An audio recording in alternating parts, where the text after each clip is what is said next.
Hello everyone, Storm here, and today we're back with another part of What If Hercule Was a Saiyan. This is going to be part 5, which is taking place in the Buu arc. So, if you haven't already checked out the first 4 parts, make sure you do so. But I'm not going to waste any more time, let's just go ahead and dive straight into the video. So with the Cell Saga having ended earlier than expected, 7 years pass, and not much is really altered. Hercule is still seen as the hero of Earth, but this time rightfully so. As after Cell's defeat, people began to wonder where that crazy bug monster that wiped out cities had gone. So Hercule, being the humble man he always is, decided to take one for the team and out himself as the one who put a stop to Cell. And in the interviews, he goes into full detail about how Cell actually had another form and would have gotten an even stronger one if he had not defeated him. Videl's character has already begun to change quite a bit in this story for very obvious reasons. I imagine that now she's going to be training on the side of her schoolwork, as we know that this was the time when she wanted to fight the most. She would spar with her father when he wasn't busy doing world champ stuff, and train with the Sun family from time to time as well. Speaking of which, Gohan would have been focusing mainly on school, though would be persuaded into training every once in a while. He's got his dad, brother, and best friend there all wanting him to be part of it, so he'd give in sometimes and join the fun. This keeps him about the same level of power he was in the Cell arc, so he isn't rusty at all in this timeline. Goten is also much stronger here as well, due to the extra training from his father.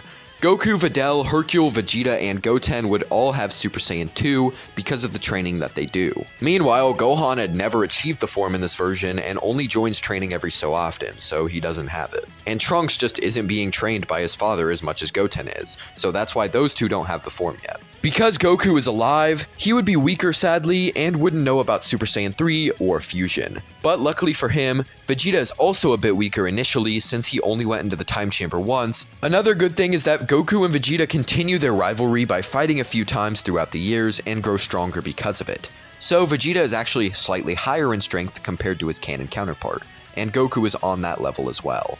Hercule mainly trains alone or with Videl, though he does have a few fights with his best friend Goku. And with Goku being around, Vegeta is able to grow a little more as a person and lose the ill intent he has for our heroes. Although he does dislike Hercule for having way too much gravitas, while still being somewhat of a coward and having so much fame. But he doesn't really care about it enough to hate him or anything, he's just moderately annoying. And with all that out of the way, we can talk about the Buu Saga, which wouldn't see too many changes. The Tenkaichi Budokai would still take place, but first, let's discuss the Junior Division.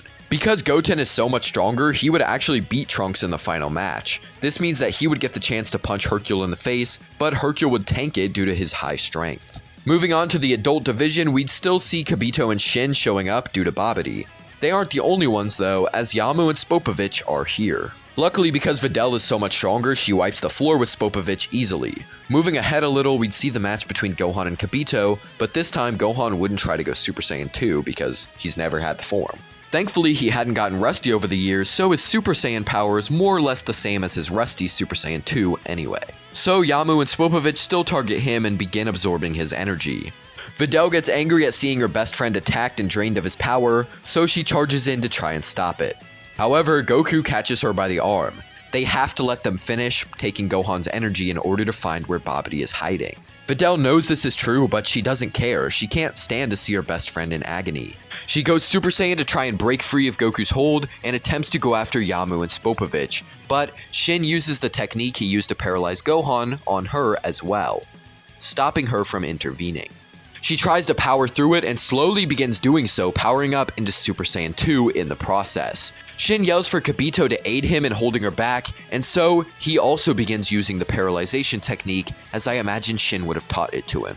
But even despite that, Videl continues to push on, moving forward by centimeters. Shin and Kibito are barely able to maintain their hold on Videl due to how much stronger she is compared to them. Eventually, Kibito, being much weaker than Shin and Videl, gives in, and Videl is able to break free. Within an instant, she is across the arena, and Yamu gets her fist through the chest, with blood spilling everywhere. Videl wasn't planning on killing him, but because she was let go so abruptly, she didn't have time to hold back. The audience is terrified at what just occurred, but Hercule nervously assures them that it's all part of the show.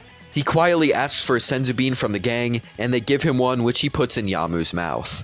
This brings him back up, and he follows Spopovich out of there, now having completed the mission. Videl wants to go after them, but decides to make sure Gohan is okay. As Goku gives his son a senzu bean, Shin is upset at Videl for jeopardizing their mission, but she says that she couldn't let her best friend go through all that.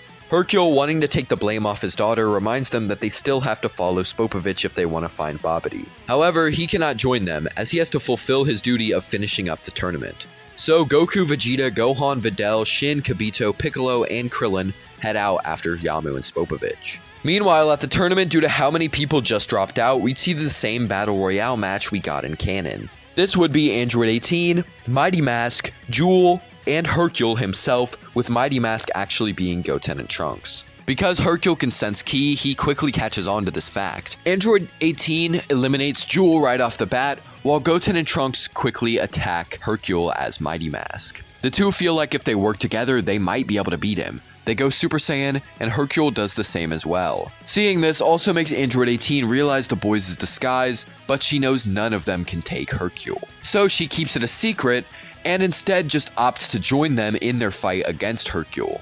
The three work together, with Goten and Trunks still disguised, and Hercule begins to get more serious. Goten goes Super Saiyan 2, which Hercule is now having slightly more trouble with now that 18 has joined in as well. So he decides to cut it and transform as well, punching Trunks from beneath Goten and revealing their thievery of Mighty Mask's title. After that, Goten and Trunks fly away, and Hercule is able to defeat 18 one-on-one. Now that we've got the Budokai out of the way, we can return to the Z-Fighters going after Babidi.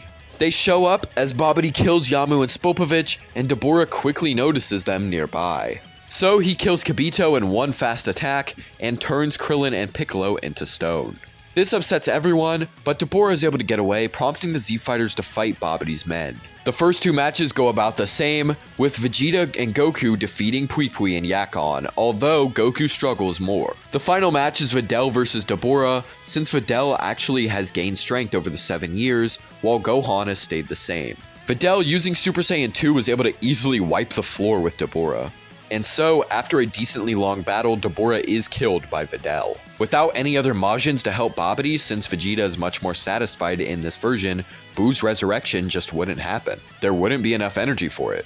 So, Babidi is quickly found and killed, and Shin and Kibito take Buu's egg to their planet. They also offer the opportunity to try and pull the Z-Sword, which Goku and Vegeta both want to do.